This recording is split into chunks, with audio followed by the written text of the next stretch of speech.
Le agradezco mucho a la Sociedad Filosófica de La Laguna, a la Federación Nacional de Filósofos, por este honor de haber recibido la invitación a este ciclo de conferencias sobre la libertad, que pues es un tema de máxima importancia en nuestros días, dado que la libertad suele ser confundida pues con el libertinaje o de la libertad.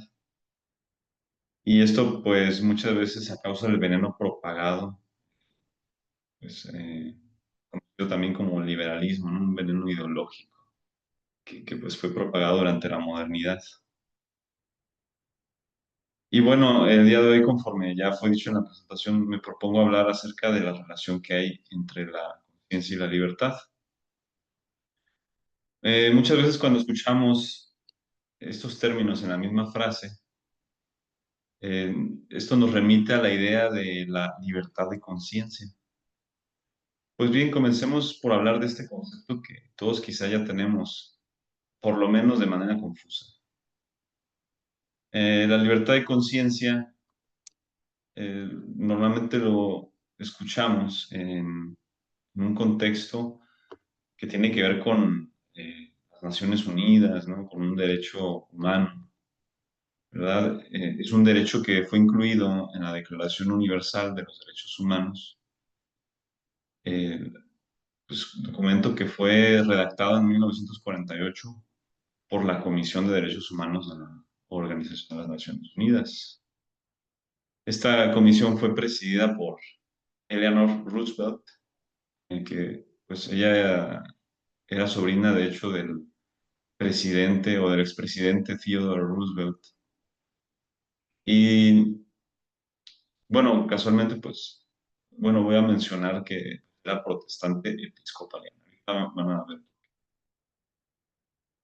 Y entre los principales redactores de esta Declaración Universal de los Derechos Humanos está también René Cassin, francés, jurista judío, que estructuró gran parte del texto final. También estuvo Charles Malik, libanés. Este pensador pues profesaba creencias pertenecientes a la Iglesia Ortodoxa griega, ¿no? Pero también tuvo gran influencia del protestantismo durante su vida formativa. Y pues esta exposición a diferentes corrientes religiosas hizo que pues adhiriera a una postura de libertad religiosa un tanto excesiva. Y es que, bueno, también consideremos que el protestantismo, con su libre interpretación de las escrituras, abre la puerta al subjetivismo en el terreno de la fe. Entonces, por eso estoy mencionando ahorita detalles sobre, pues, el tipo de religión, pues, al cual se adhieren estos pensadores y estos autores, ¿no? De la Declaración Universal de los Derechos Humanos. También estaba Peng Chang, de China, pensador confuciano. También John Humphrey, de Canadá.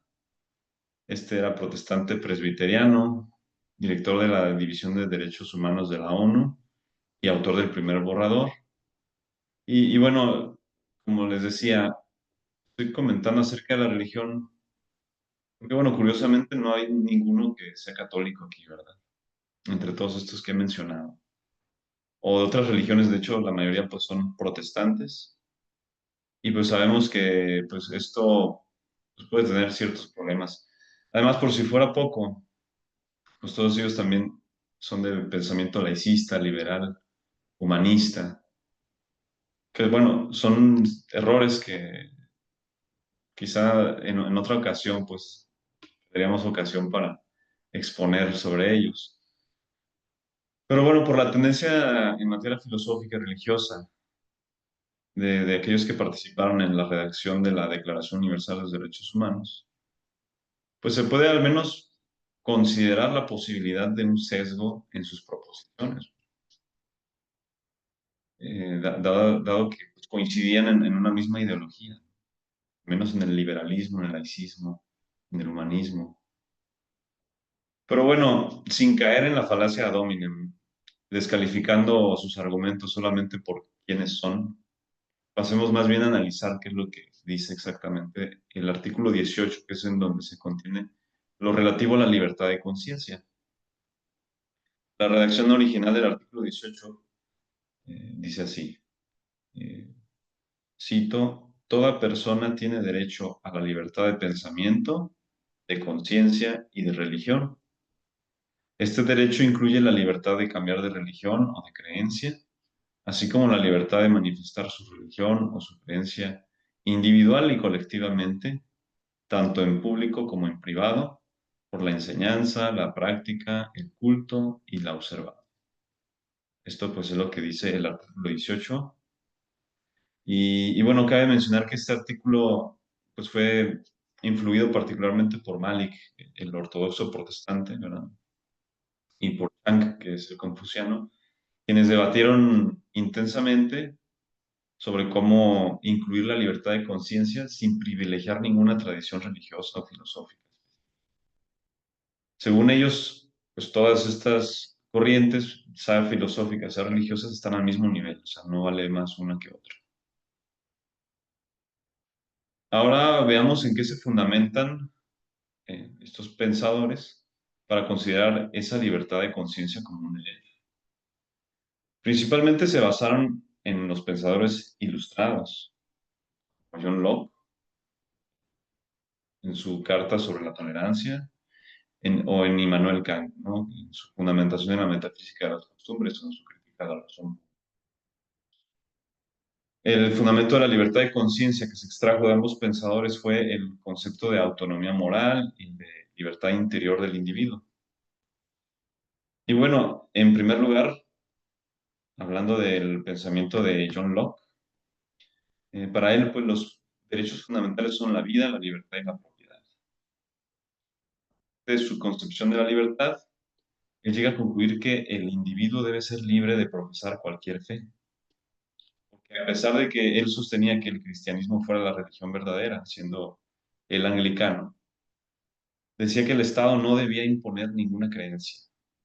La función del Estado debe reducirse, según él, a la protección de los derechos civiles únicamente. Y la fe verdadera y auténtica no surge con la imposición, sino con la convicción interna. Ya podamos notar que hay cierta verdad, pero distorsionada, ¿no? O sea, porque es verdad que aquella fe que vale, pues es la que surge la verdadera convicción de la fe, pero eso no quiere decir automáticamente que el Estado esté excluido, como ahorita vamos a ver, de, pues, bueno, enseñar a los miembros de la sociedad verdadera. Aunque bueno, esto quedaría más bien con la iglesia. Pero bueno, contra esto de Locke podemos argumentar lo siguiente. En primer lugar, Locke se está saliendo del campo de la filosofía. Está tratando cuestiones teológicas que tienen que ver con la fe, sin siquiera sentar bases sólidas en esta materia. Entonces, bueno, está fuera de su campo. Pero bueno, en segundo lugar, en una visión política ordenada, nos comentaba, el Estado, lo dicho, la autoridad legítima, tiene la obligación de procurar el fin que naturalmente corresponde a la sociedad, que es el bien común. El bien común político, visto como el mayor bien posible en esta vida, poseído por cada integrante de la sociedad, incluye el conocimiento de las verdades religiosas. Eso es parte del bien común. Por lo tanto, en nada se opone que la autoridad civil legítima procure ese bien para quienes conforman la sociedad, o al menos permita que la iglesia, que es la que principalmente eh, tiene este deber, pues opere con esta finalidad, ¿no?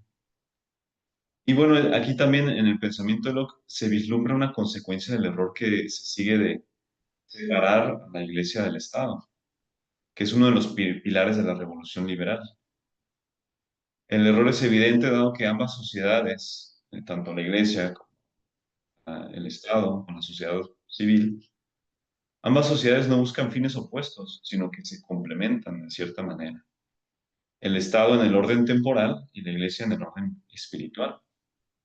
De manera que resulta muy conveniente o incluso necesaria la cooperación mutua de ambas autoridades, civil y eclesiástica. Entonces, pues bueno, todo esto se fundamenta pues en este error de Locke, ¿verdad? Esto lo extiende también al terreno de la moral, no nada más a la fe. Y bueno, esto es lo que principalmente nos atañe, ¿no? La cuestión moral. En cuanto a la moral externa, o sea, referida al fuero externo, actos pues, que se manifiestan al exterior, limita estos de acuerdo al derecho natural, ¿no? Conforme obviamente a su propia concepción de este derecho natural. Pero bueno, aquí hablamos principalmente pues de que la conciencia interna pues queda, eh, no queda de ninguna manera vinculada a una obligación de buscar la verdad o algo por el estilo. Y bueno, por otra parte, Kant, y ya para mencionarlo más brevemente, pues este sostiene que la persona goza de autonomía moral y esta moral se fundamenta en el imperativo categórico. Por este imperativo categórico, el hombre se obliga a sí mismo a obrar, inicio cita, solo según aquella máxima que puedas querer al mismo tiempo que se torne ley universal. Y fin de cita, de la crítica de la razón práctica. Em, Aquí lo que trata de decir Kant es que nosotros tenemos que hacer aquello que consideremos, aquello que nosotros veamos como una ley universal, no se puede aplicar como una ley universal. Y si se puede aplicar como ley universal, entonces sí lo podemos hacer, y si no, pues entonces no lo debemos hacer. Pero es pues una visión del deber por el deber, nada más, ¿no? Y por el respeto al deber es que se debe de obrar bien, ¿no? Solamente por eso, no por un interés de un premio o un miedo al castigo. Sin embargo, bueno, hay ciertos aspectos que hacen falsa esta tesis. Bueno, basta decir que carece de una base metafísica, ¿no? Incluso falta que haya un legislador de este imperativo categórico. O sea, no puede ser el mismo hombre el legislador de la propia ley que lo rige. Y también, bueno, podemos decir que hace falta el conocimiento objetivo de la naturaleza humana, como ustedes, bueno, como algunos de ustedes podrán recordar para Kant, no puede haber un conocimiento de la realidad en sí, no puede haber conocimiento del nomen, entonces no puede haber conocimiento de la naturaleza humana, ni, ni de las verdades metafísicas, que de hecho hasta niega la metafísica. Entonces, pues básicamente su concepto de imperativo categórico está afirmado de manera gratuita. Si gratuitamente se afirma, gratuitamente lo podemos negar nosotros. Además, tampoco puede decir que el imperativo categórico proviene de Dios, porque el único argumento que admite para inferir la existencia de Dios es a través del imperativo categórico. Pero pues esto llevaría a un círculo vicioso. En fin, tomando a Locke y a Kant como pilares de la libertad de conciencia, no es de sorprender que en este derecho se haya considerado el llamado pluralismo cultural y religioso, promovido principalmente por representantes no occidentales. Entonces, aquí se ve pues las consecuencias de esta filosofía errónea. Y bueno, estos representantes, perdón, insistieron en que la libertad de conciencia debía ser universal, no solo cristiana o secular. Y bueno, con esto se anula el concepto de religión verdadera o el concepto de moral objetiva, y pues esto desemboca en un relativismo radical en materia religiosa y moral.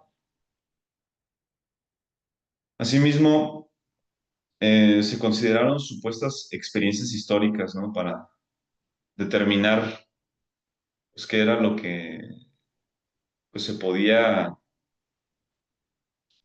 tener, bueno, qué era lo que la persona podía creer, ¿no? Es decir, o sea, por una parte dicen que hay libertad, pero por otra parte como que hay cierto sesgo, y más adelante también veremos que hubo una extensión de este derecho, pero digo, se basaron en experiencias históricas, pero bueno, una versión de la historia bastante tergiversada. Eh, Se consideraron pues las persecuciones religiosas, entre otras cosas.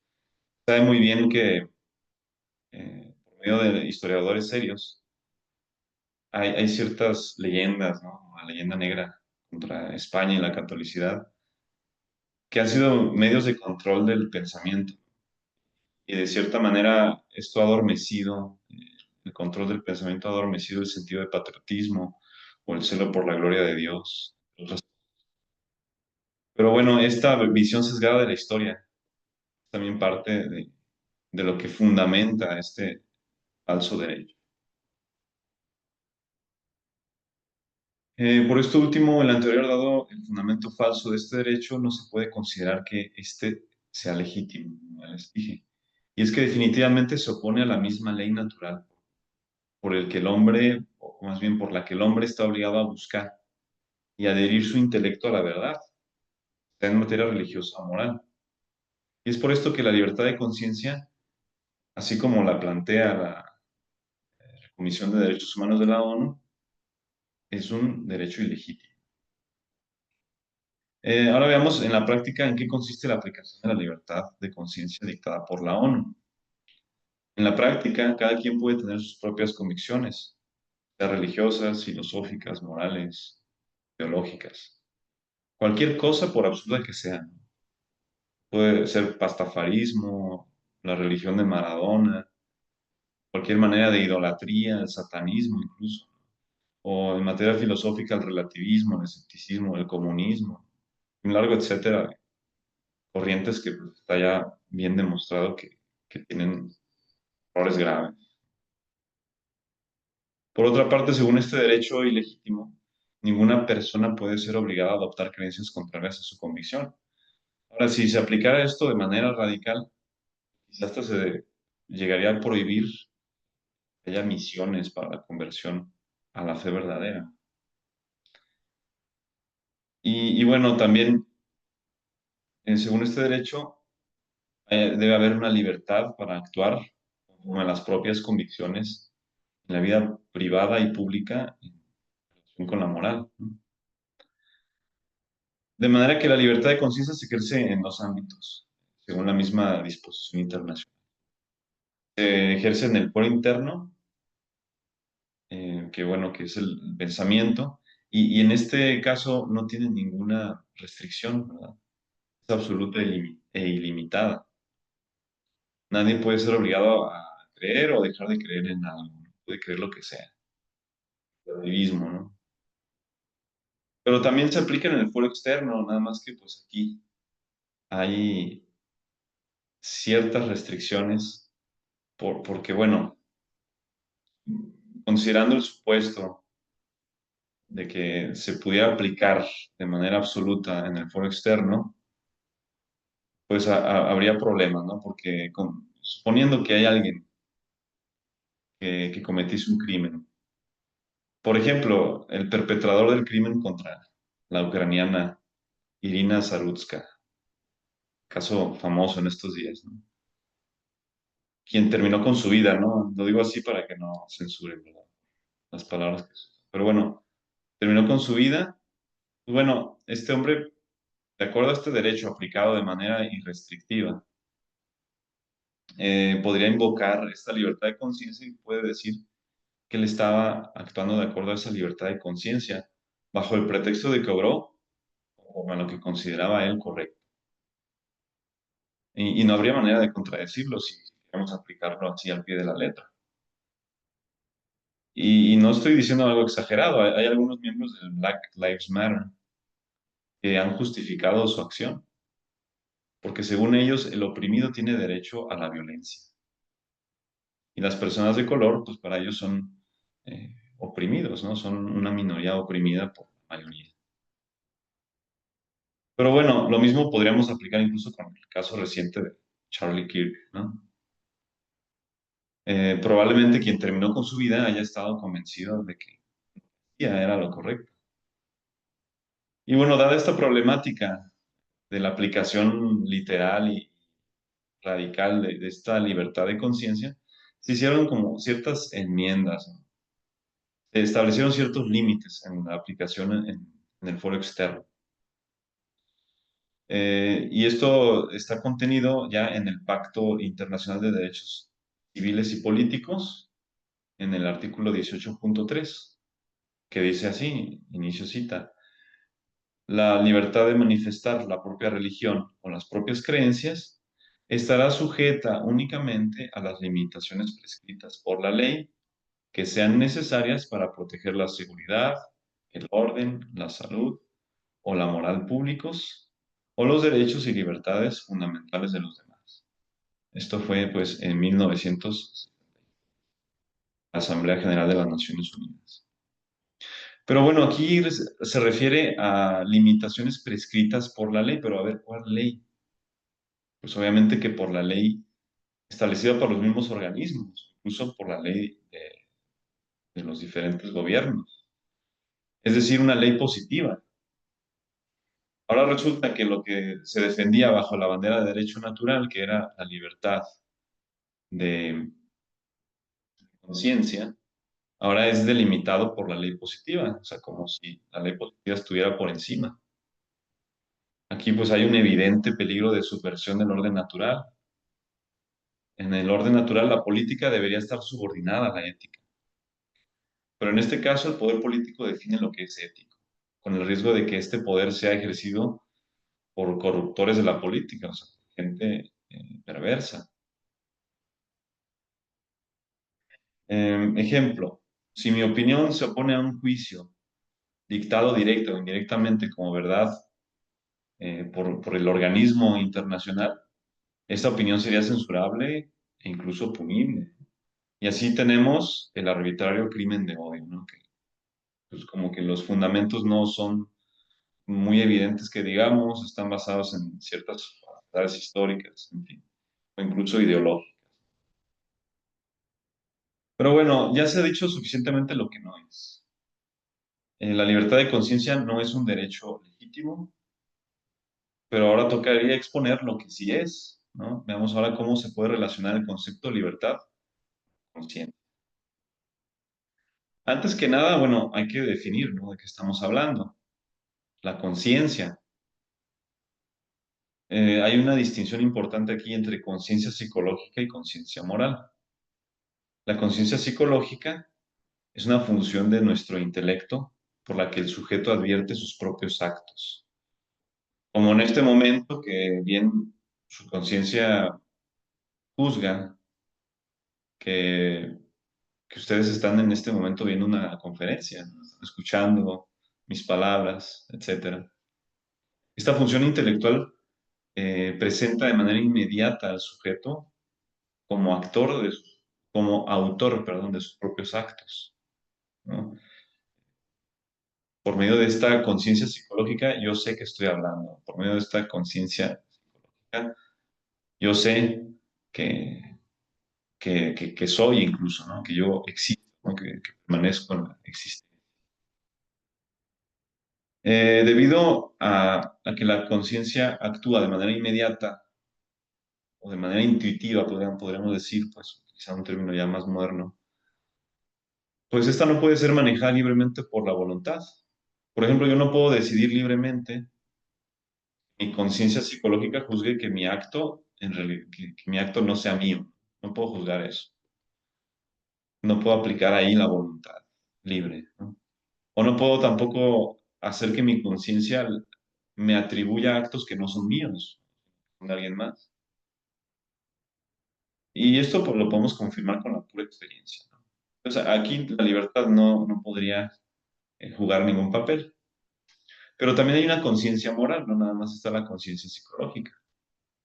Esta conciencia moral juzga si los actos que captó nuestra conciencia psicológica, en primer lugar, si son actos humanos o son actos del hombre, es decir, si son actos realizados de manera voluntaria o son involuntarios, ¿no? Como un reflejo, pues no es voluntario, sería un acto del hombre. Un acto humano o voluntario sería pues, decidir libremente algo, ¿no? Por ejemplo, aquí yo estoy libremente, ¿no? No me obligaron. Y bueno, en caso de ser voluntarios, la misma conciencia moral juzga si estos actos ¿Son buenos o son malos? Con base en los principios morales que admite el mismo sujeto.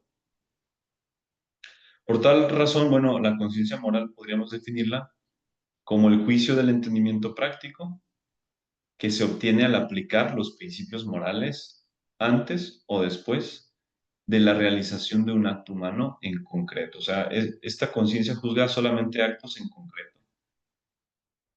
Y bueno, puede ser antecedente, es decir, puede juzgar antes del acto o consecuente, puede juzgar también después del acto. Fin.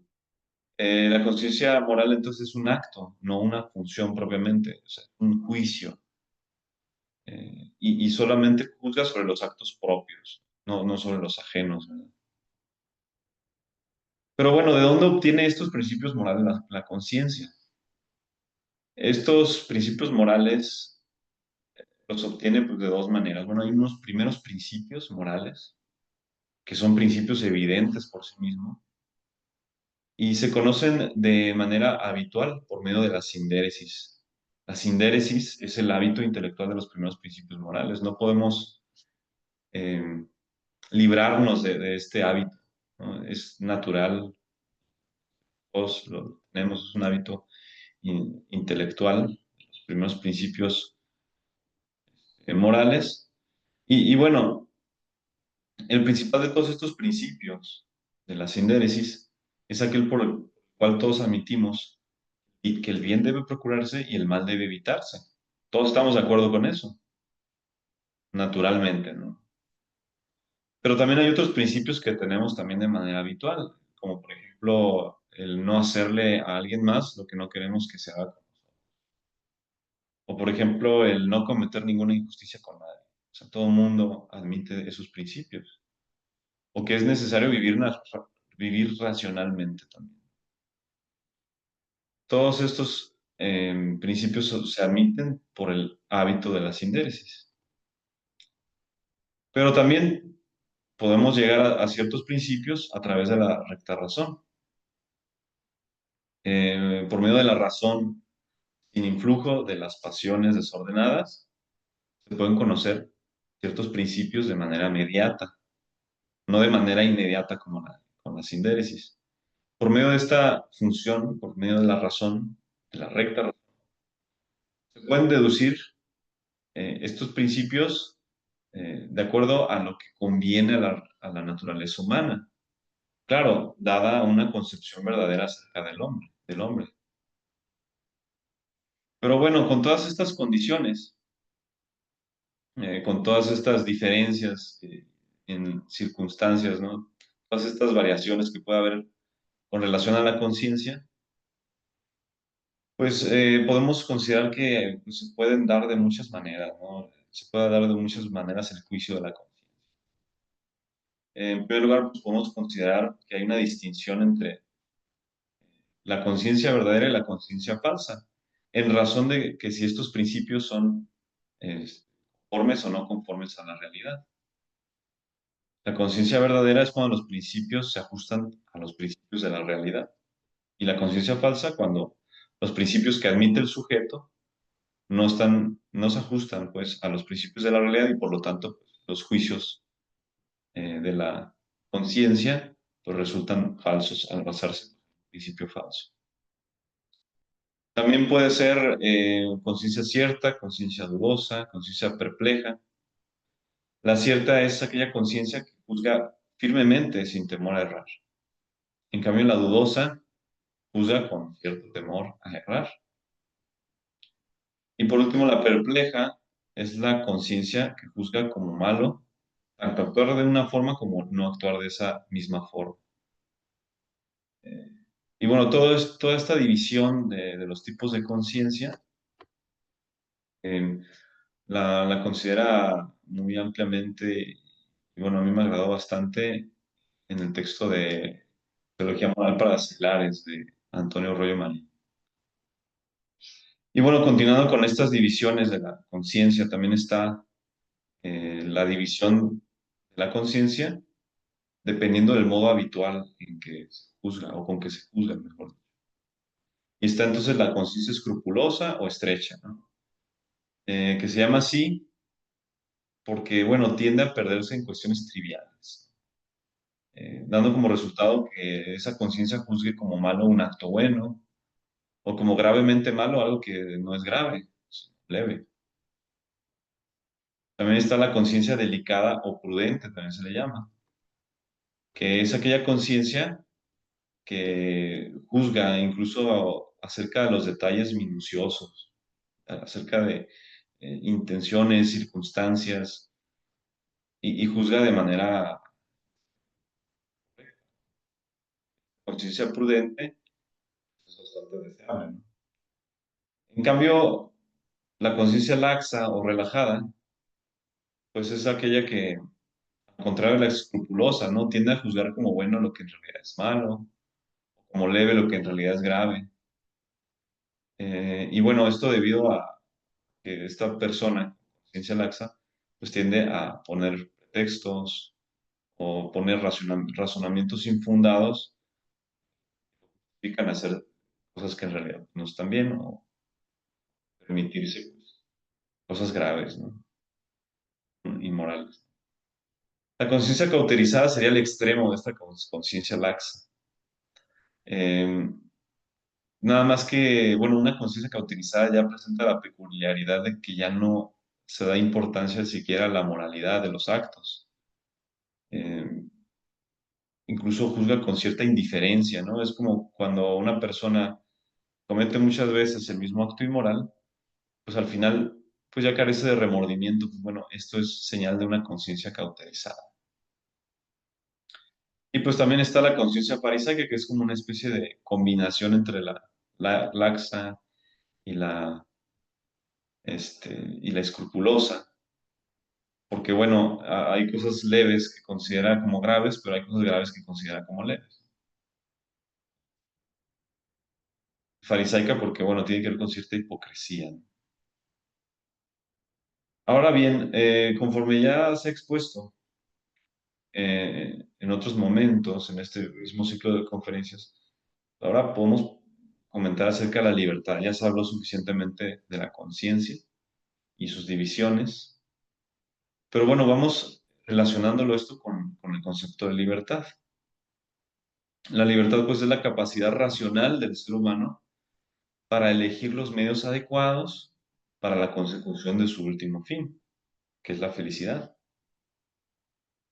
En el ejercicio de esta capacidad, la voluntad se guía a través del intelecto, obviamente un intelecto ordenado. O sea que no consiste en hacer lo que uno quiere, sino en querer lo que conviene según la recta razón. O sea, aquello que se ordena a ese último fin. Eso es la libertad auténtica. ¿Y cómo se puede relacionar este concepto con el de la conciencia? Pues bueno, en primer lugar, dado que la conciencia moral es nuestra norma próxima de obrar, nuestra voluntad se ha de sujetar libremente a esta cuando ésta sea cierta, ¿no? Cuando la conciencia es cierta, la voluntad se debe sujetar. O sea que ahí no aplicaría en sí, pues una libertad sobre la conciencia directamente. Más bien, la conciencia estaría ahí por encima de la libertad, ¿no? Tendría que eh, llevarnos a obrar conforme a esta, conforme al juicio de esta conciencia. En cuanto a la persona que admite principios falsos, ¿no? Conciencia falsa, pues obviamente a esta persona, conforme a su último fin, le convendría ordenar esa conciencia, ¿no? Convertirla en una conciencia verdadera. Claro que el que sostiene principios falsos, probablemente pues ignora que los sostiene, ¿no? O sea, ignora que sean falsos esos principios. E incluso en ocasiones esta ignorancia es invencible, lo cual pues generaría que la persona no fuera culpable de los actos malos que se realicen bajo esto. Pero bueno, en el proceso de la madurez del hombre, eh, pues resulta necesario cuestionar eh, en ocasiones pues los principios que nosotros sostenemos hasta, digamos, cierta edad, Son principios que nos fueron impuestos mediante el condicionamiento de los padres o de otros educadores. Y muchas veces la recta razón aquí tiene que pues, jugar un papel importante, ¿no? Para cuestionarse estos principios y corroborar si verdaderamente tienen fundamento o no. Esto que estoy tratando de decir es que existe una educación de la conciencia. Una educación, obviamente, en un sentido virtuoso, ¿no? De acuerdo a Santo Tomás, pues la educación es la conducción y promoción de la prole al estado perfecto del hombre, que es el estado de virtud. Entonces, hablando en ese sentido, pues una verdadera educación de la conciencia sería aquella que guíe a la persona a juzgar prudentemente, a juzgar con verdad acerca de los actos concretos que realiza.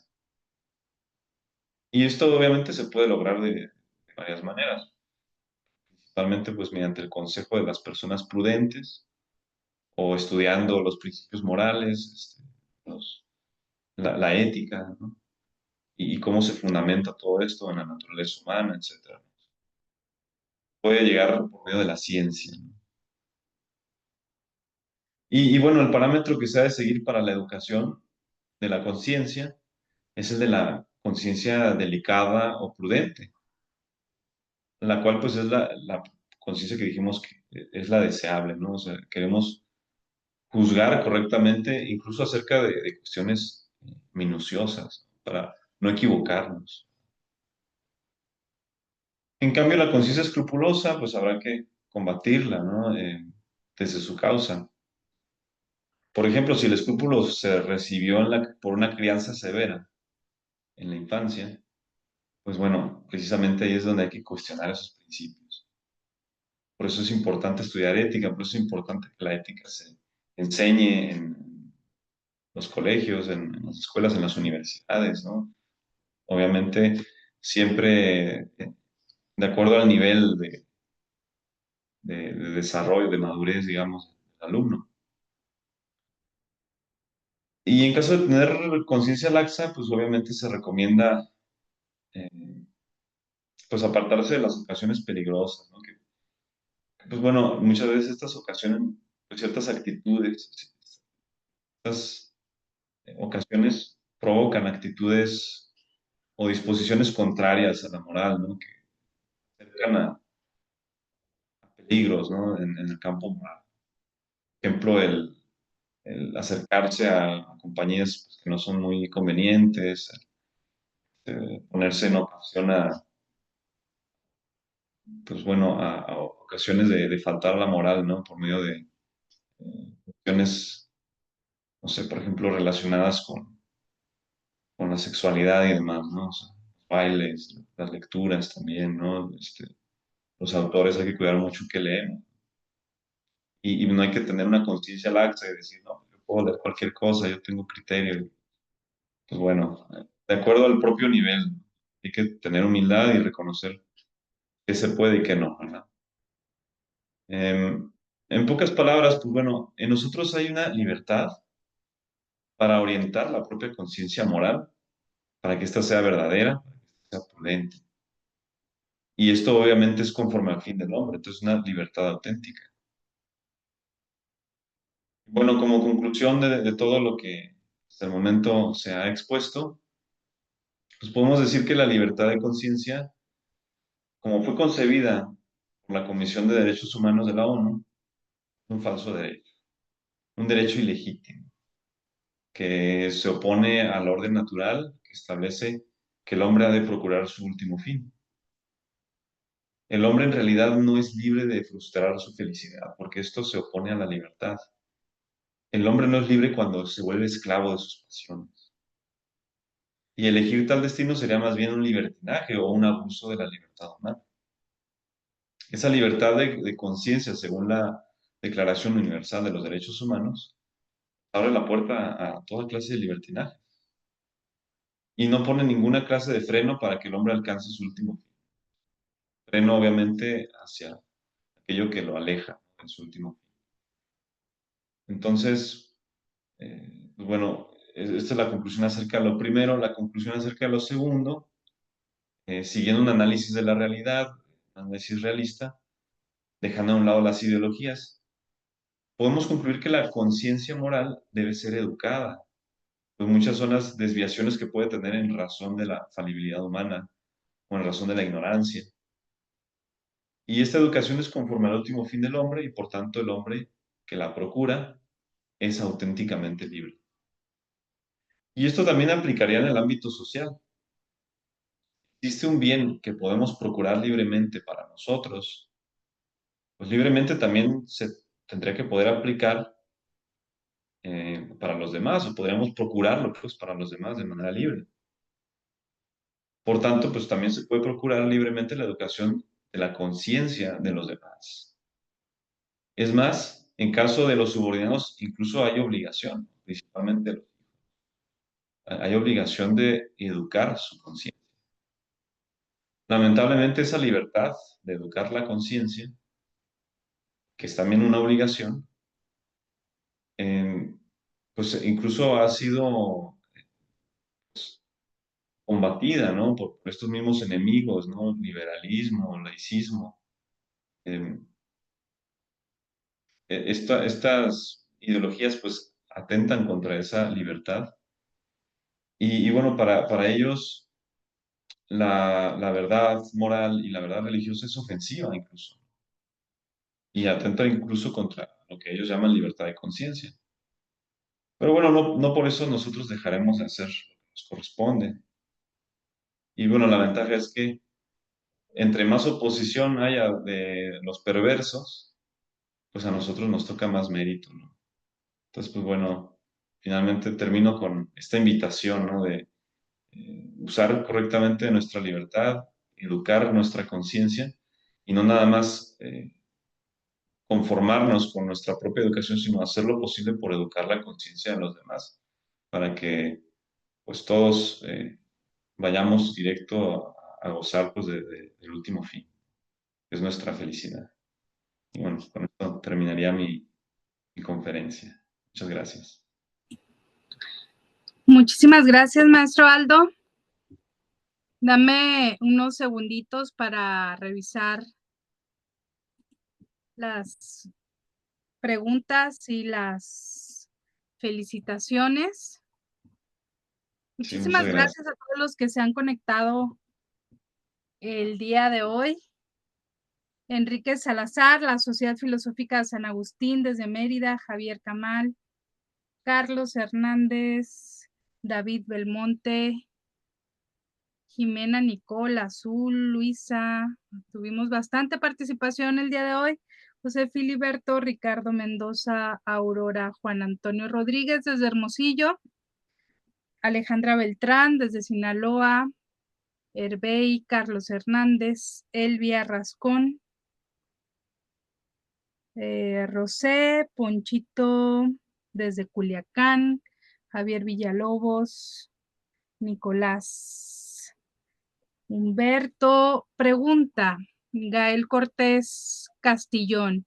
Entonces, ¿podemos considerar a la conciencia como un estado nociológico? Más que un estado nociológico, bueno, el estado nociológico, pues es un estado activo con respecto a un juicio, ¿no? Tenemos los estados nociológicos de la certeza, la sospecha. Em, Más bien, en la conciencia influye el estado nociológico. O sea, la conciencia también, al ser un juicio el que se emite, pues por medio de la conciencia, pues puede haber ahí esa variante, pues del estado nociológico. No es que sea en sí un estado nociológico, sino que cuando nosotros eh, hacemos un juicio por medio de nuestra conciencia, este juicio puede ser cierto, puede ser dudoso, dependiendo de si hubo claridad en el razonamiento o si hubo un razonamiento un tanto confuso, si fue más que nada una conjetura, pues a veces puede resultar dudoso, a veces obramos con cierta probabilidad, ¿no? lo que estamos haciendo es bueno o malo. Entonces, pues bueno, al ser un juicio, pues este juicio también tiene su carácter de estado nociológico y, pues puede ser un juicio cierto, un juicio em, dudoso, una sospecha o incluso un juicio errado.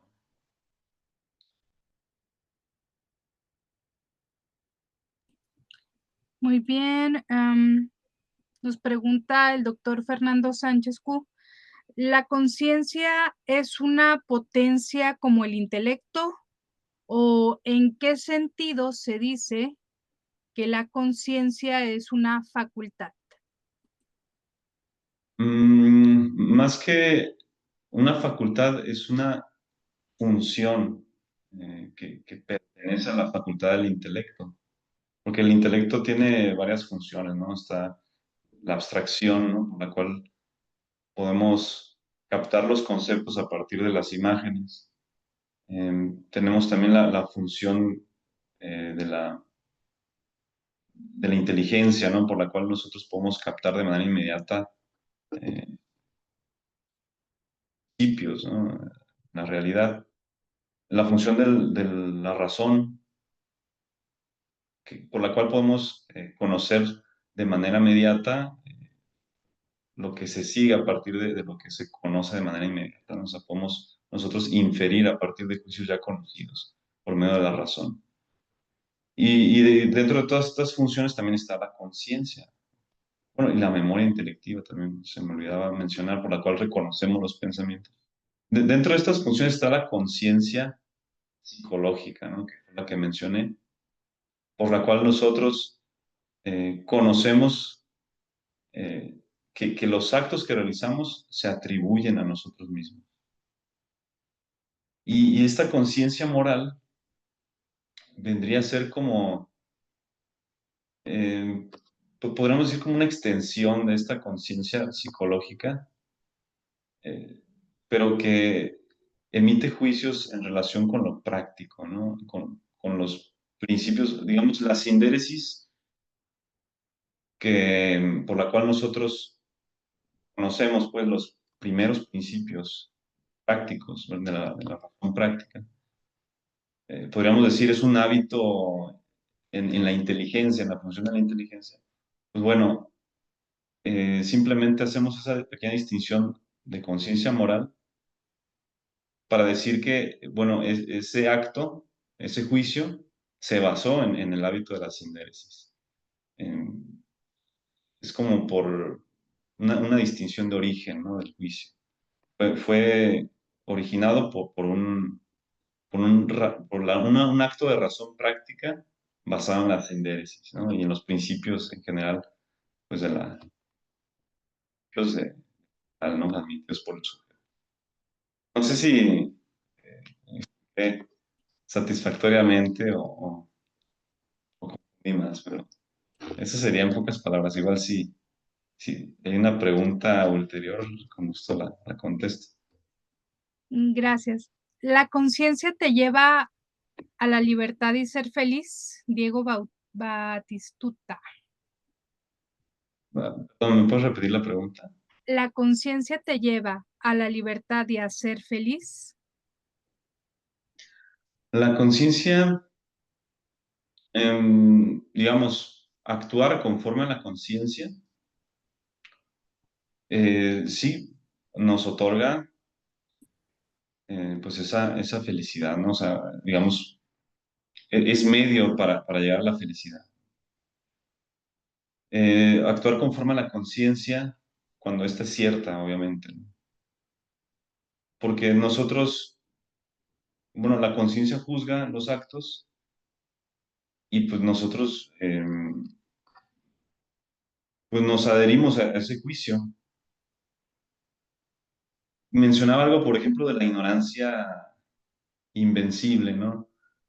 Si por alguna razón nuestra conciencia se basara en algún principio falso, por ignorancia invencible, pues no por eso nosotros vamos a estar actuando mal, ¿verdad? Aunque bueno, las consecuencias de los actos materialmente malos, que no son formalmente malos, también pudieran oponerse de alguna manera a la felicidad. pero bueno, digamos, hablando del último fin, este, fruto de la felicidad absoluta, bienaventuranza, pues bueno, en ese caso, actuar conforme a la conciencia sí nos llevaría a ese último fin absoluto, aunque pues bueno, por sostener algún principio falso, a veces quizá nuestra vida puede hacer que no salga muy bien, pero pues si nosotros estamos actuando conforme a esta conciencia, bueno, no hay ningún problema, no hay nada que se oponga pues a- a- entonces pues bueno, de esa manera sí somos libres, ¿no? Porque estamos haciendo lo que nos corresponde para llegar a ese último fin.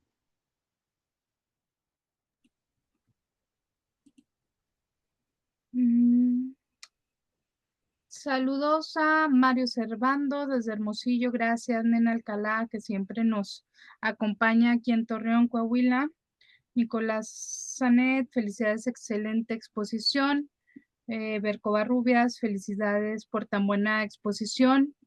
Linda Jaramillo, saludos del Lerdo Durango. Jorge Lozano, muy buena exposición, felicidades, profe. Eric Romero, Denilson, Tamara, saludos.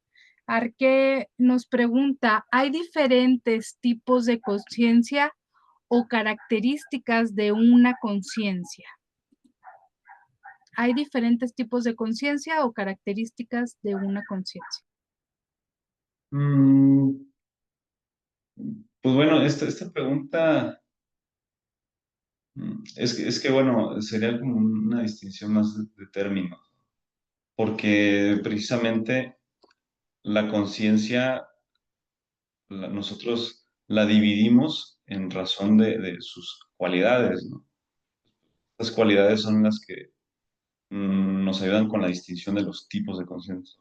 Bueno, un poco las dos, dependiendo de cómo se ve.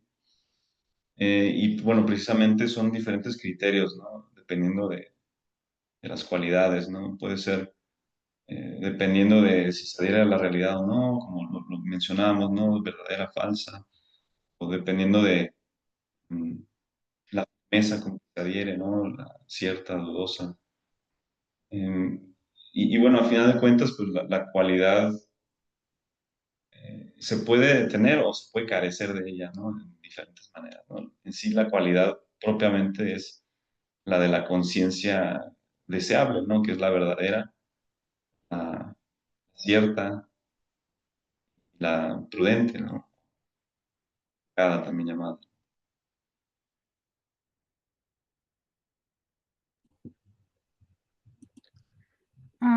Abel Alcalá, saludos y felicitaciones por la exposición. ¿Hay una liga entre libertad, conciencia y fin último? Hay una liga entre libertad, conciencia y fin último. Sí, absolutamente. Eh, o sea, porque obrar conforme a la conciencia es usar bien desde la libertad, ¿no?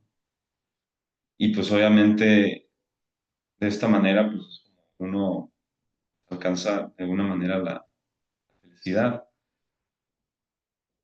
haciendo el bien, pues obrando el bien y de alguna manera pues irse mm, haciendo bueno, ¿no? Virtuoso, ¿no? Viendo sus hábitos. No nada más es el acto bueno, sino la consecuencia del acto que es la virtud. Eh, y bueno, de alguna manera también, pues en el ejercicio de los actos buenos, eh, se va perfeccionando en sí la conciencia, ¿no? La misma experiencia aporta mucho para juzgar correctamente y pues cada vez llegar o estar más cerca de ese estado de virtud, pues finalmente pues para la felicidad absoluta.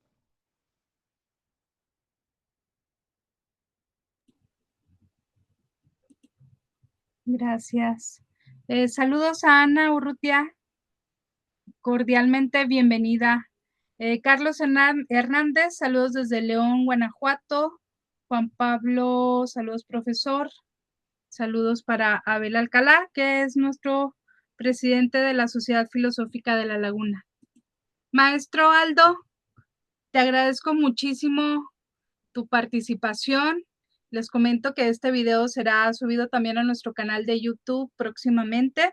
Ahí estamos recolectando todos estos videos. Les recordamos que la plataforma de Facebook ahora tiene una política de borrar los videos, no los mantiene en la página, así que les pedimos que vayan y nos sigan en la página de YouTube, Sociedad Filosófica de la Laguna, así nos encuentran.